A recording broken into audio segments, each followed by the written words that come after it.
Assalamualaikum warahmatullahi wabarakatuh. Perkenalkan, nama saya Bambang Subianto. Saya dari kelas 6C, Pendidikan Guru Sekolah Dasar, ingin menjelaskan tentang materi mengenai seminar KSD-an yang diampuh oleh Bapak Zaka Hadikusuma Ramadan SPD MPD. Selanjutnya sini saya akan memperkenalkan judul yang saya buat, yaitu meningkatkan kemampuan menghitung perkalian pada mata pelajaran matematika di kelas 4A SDN 160 Kota Pekanbaru. Selanjutnya di sini yang pertama saya jelaskan adalah tujuan penelitian. Tujuan ini yang pertama yaitu mengetahui apakah dengan menggunakan model kontekstual dapat meningkatkan kemampuan menghitung perkalian pada kelas 4A SDN 160 Kota Pekanbaru. Yang kedua yaitu mengetahui apakah dengan menggunakan media pohon perkalian dapat menstimulus siswa untuk mempelajari konsep perkalian di kelas 4 SDN 160 Kota Pekanbaru. Yang ketiga, mengetahui apakah dengan model Flash and Quicks, model belajar bersama Teletubbies, dan LKS atau Lekas dapat meningkatkan kemampuan menghitung perkalian pada mata pelajaran matematika di kelas 4 SDN 160 Kota Pekanbaru. Yang kedua yaitu kajian teoritiknya, yaitu yang pertama model pembelajaran. Yang kedua, model yang digunakan peneliti dalam melakukan kegiatan ini adalah, maksudnya itu saya sendiri, yaitu model kontekstual, pengajaran dan pembelajaran konseptual atau kontekstual, teaching and learning atau disingkat dengan CTL, merupakan suatu konsepsi yang berbantu guru mengkaitkan konten mata pelajaran dengan situasi dunia nyata dan motivasi siswa, membuat hubungan antara pengetahuan dan penerapannya dalam kehidupan mereka sebagai anggota keluarga, warga negara, dan tenaga kerja. Itu selanjutnya pengertian model pembelajaran menurut Toeti dan Sukamto dalam Anton 2006.2.144 dapat diartikan sebagai kerangka konseptual benda tiruan atau barang. Sedangkan model pembelajaran adalah kerangka konseptual yang melukiskan prosedur yang sistematis dalam pengorganisasian, yaitu pengalaman belajar untuk mencapai tujuan belajar tertentu dan berfungsi sebagai pedoman bagi para perancang pembelajaran dan para pengajar dalam melaksanakan kegiatan pembelajaran. Selanjutnya yaitu sintak pembelajaran kontekstual. Rusman mengatakan bahwa pengembangan setiap konten CTL tersebut dalam pembelajaran dapat dilakukan ada beberapa 7 cara. Yaitu yang pertama, mengembangkan pemikiran siswa untuk melakukan kegiatan. Belajar lebih bermakna apakah dengan cara bekerja sendiri, menemukan sendiri, dan mengkonstruksi sendiri pengetahuan dan keterampilan baru yang harus dimiliki siswa tersebut. Yang kedua, melaksanakan sejauh mungkin kegiatan inquiry untuk semua topik yang diajarkan.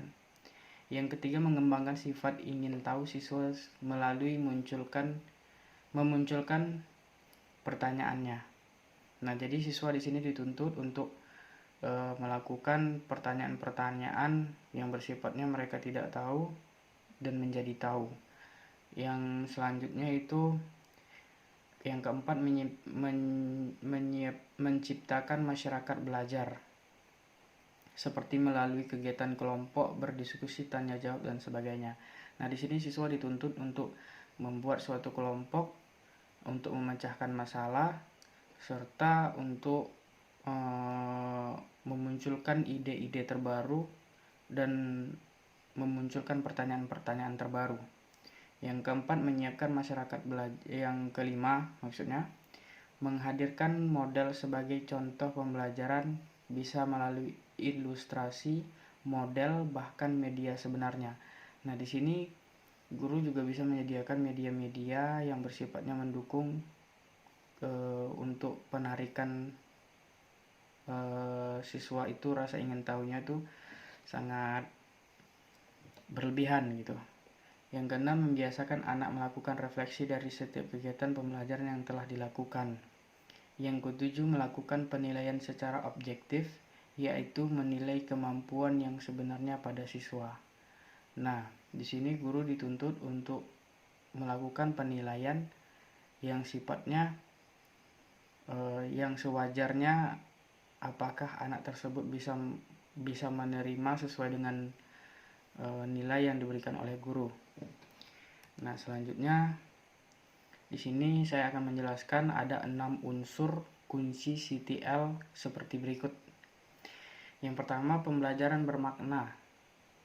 Pemahaman, relevansi, dan penghargaan pribadi siswa bahwa ia berkepentingan terhadap konten yang harus dipelajarinya. Yang kedua, penerapan pengetahuan. Kemampuan untuk melihat bagaimana apa yang dipelajari terhadap dalam tantangan lain dan fungsi pada masa sekarang dan akan datang. Yang ketiga, berpikir tingkat lebih tinggi. Siswa dilatih untuk menggunakan berpikir kritis dan kreatif dalam mengumpulkan data, memahami suatu isu atau memecahkan suatu masalah. Yang keempat, kurikulum yang dikembangkan berdasarkan standar. Yang kelima, responsif terhadap budaya. Pendidik harus memahami dan menghormati nilai-nilai, keyakinan dan kebiasaan siswa, sesama rekan pendidikan, dan masyarakat tempat mereka mendidik. Yang keenam, penilaian autentik. Penggunaan berbagai macam strategi penilaian yang secara valid mencerminkan hasil belajar sesungguhnya yang diharapkan dari siswa. Selanjutnya, kelebihan model pembelajaran kontekstual ini yaitu yang pertama, pembelajaran menjadi lebih bermakna dan real.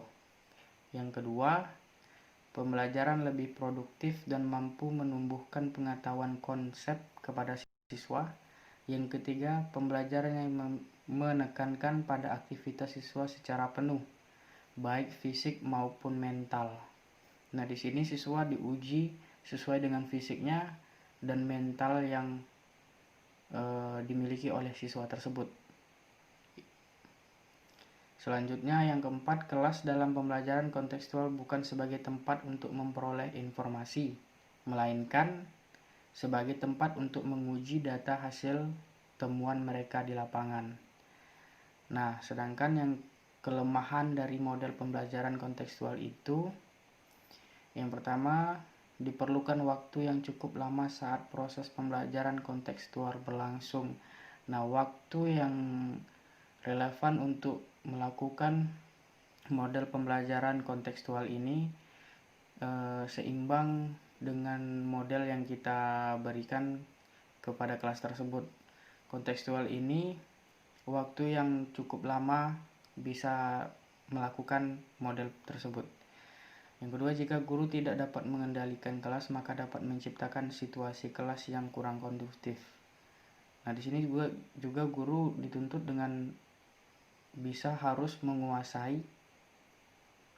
kelas supaya tidak kocar-kacir ke depannya. Yang ketiga, guru harus lebih intensif dalam membimbing. Nah, selanjutnya hakikat pembelajaran matematika yang berhubungan dengan judul tersebut. Pengertian pembelajaran. Dalam Undang-Undang Nomor 20 Tahun 2003 tentang Sistem Pendidikan Nasional pada Pasal 1 Ayat 20 disebutkan, pembelajaran adalah proses interaksi peserta didik dengan pendidik dan sumber belajar pada suatu lingkungan belajar.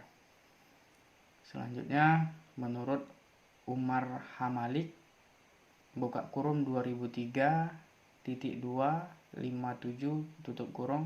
Pembelajaran adalah suatu kombinasi yang tersusun meliputi unsur-unsur manusia, material dan fasilitas, perlengkapan dan prosedur yang saling mempengaruhi untuk mencapai tujuan. Sedangkan Gedney menemukan bahwa pembelajaran adalah suatu usaha yang membuat siswa belajar sehingga situasi tersebut merupakan peristiwa belajar, yaitu usaha untuk terjadinya tingkah laku dari siswa.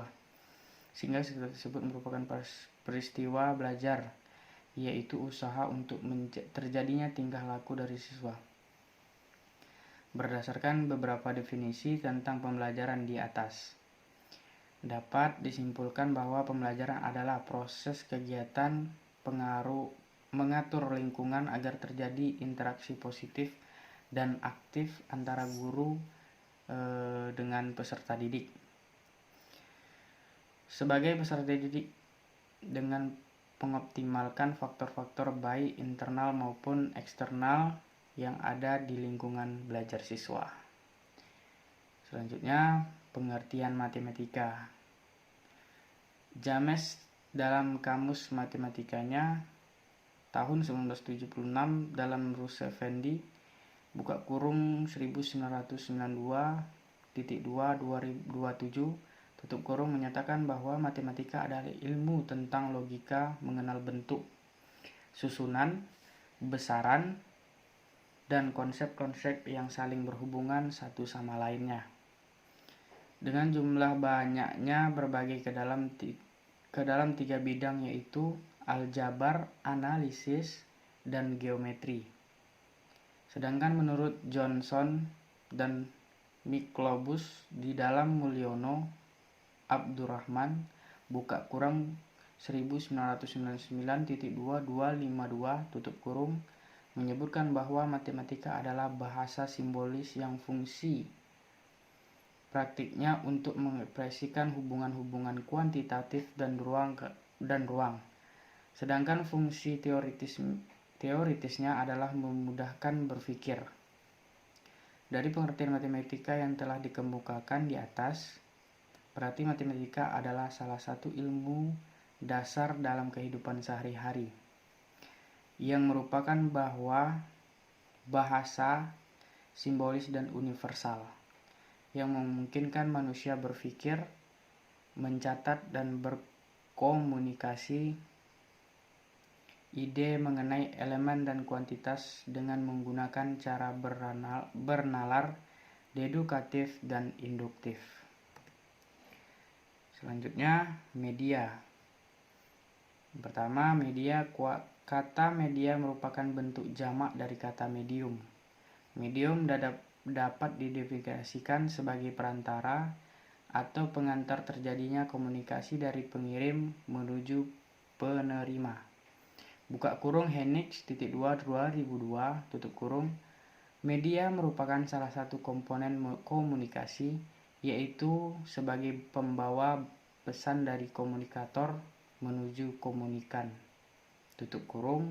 Daryanto 2-2010). Flash. Media flash, Adobe Flash, merupakan sebuah program yang disesuaikan khusus oleh Adobe dan program aplikasi standar authoring tool profesional yang digunakan untuk membuat animasi dan bitmap yang sangat menarik dan bersifat dinamis. Dalam Adobe Flash ini, peneliti membuat Funquiz. Adapun kelebihan dan kelemahan Funquiz yang dibuat menggunakan Flash, yaitu yang satu, kelebihan menarik untuk dilihat. Yang kedua, dapat menjangkau seluruh peserta didik karena menggunakan alat proyektor yang besar. Yang ketiga, pembelajaran lebih aktif dengan diadakannya Funquiz. Sedangkan kelemahannya, yang pertama, rumit dalam pembuatannya. Yang kedua, bila sarana prasarana tidak memadai, maka Flash tidak bisa digunakan karena harus menggunakan proyektor yang pertama, sedangkan yang kedua yaitu harus menggunakan listrik. Modul. Modul adalah alat atau sarana pembelajaran yang berisi materi, metode, batasan-batasan materi pembelajaran, petunjuk kegiatan pelajar, latihan dan cara mengevaluasi yang dirancang secara sistematis dan menarik untuk mencapai kompetensi yang diharapkan dan dapat digunakan secara mandiri. Modul adalah alat pembelajaran yang disusun sebagai dengan kebutuhan belajar pada mata kuliah tertentu untuk keperluan proses pembelajaran tertentu. Sebuah kompetensi atau subkompetensi yang dikemas dalam suatu modul secara utuh mampu membelajarkan diri sendiri atau digunakan untuk belajar secara mandiri. Penggunaan modul tidak bergantung pada media lain. Memberikan mahasiswa untuk berlatih dan memberikan rangkuman, memberi kesempatan memberikan tes sendiri, dan berkomodasi kesulitan mahasiswa dalam memberikan tindak lanjut dan umpan balik. Sedangkan LKS, pembelajaran kerja siswa, lembar kerja siswa, atau disingkat dengan LKS, merupakan salah satu jenis alat bantu pembelajaran. Secara umum, LKS merupakan perangkat pembelajaran sebagai pelengkap atau sarana pendukung pelaksanaan pembelajaran. Rencana pelaksanaan RP. Lembar kerja siswa berupa lembar kertas yang berupa informasi maupun soal-soal. LKS sangat baik dipakai untuk meningkatkan ketertiban siswa dalam belajar, baik dipergunakan dalam strategi heuristik maupun strategi expository.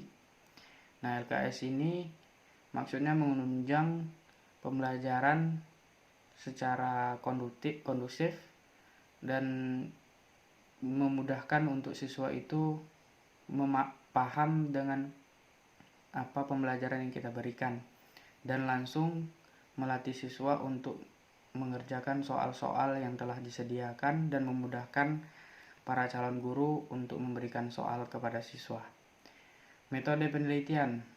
Metode penelitian adalah kegiatan sistematis terencana yang dilakukan guna untuk memecahkan suatu permasalahan.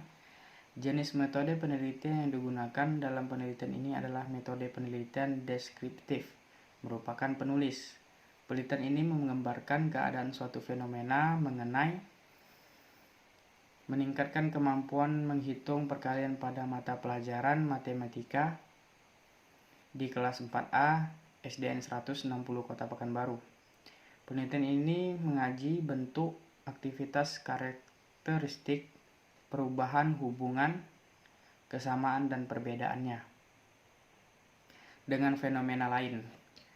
Penelitian deskriptif dalam bidang pendidikan dan kurikulum pengajaran merupakan hal yang cukup penting.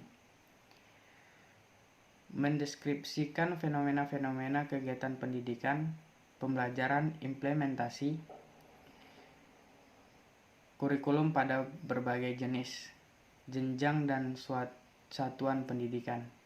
Penelitian deskriptif tidak memberikan perlakuan manipulasi atau penghubungan pada variabel-variabel bebas, tetapi menggambarkan suatu kondisi apa adanya. Pengolahan data. Pengolahan data secara sederhana diartikan sebagai proses pengartikan data-data lapangan sesuai dengan tujuan, rancangan, dan sifat penelitian.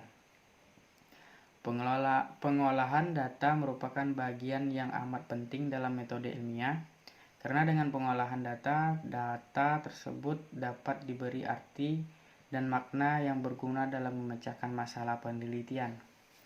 Dan data mentah yang telah dikumpulkan perlu dipecah-pecahkan dalam kelompok-kelompok. Diadakannya kategorisasi, dilakukan manipulasi, serta diperas sedemikian rupa sehingga data tersebut mempunyai makna untuk menjawab masalah dan bermanfaat untuk menguji hipotesa atau pertanyaan penelitian. Pada prinsipnya pengolahan data analisis ada dua cara. Yang pertama,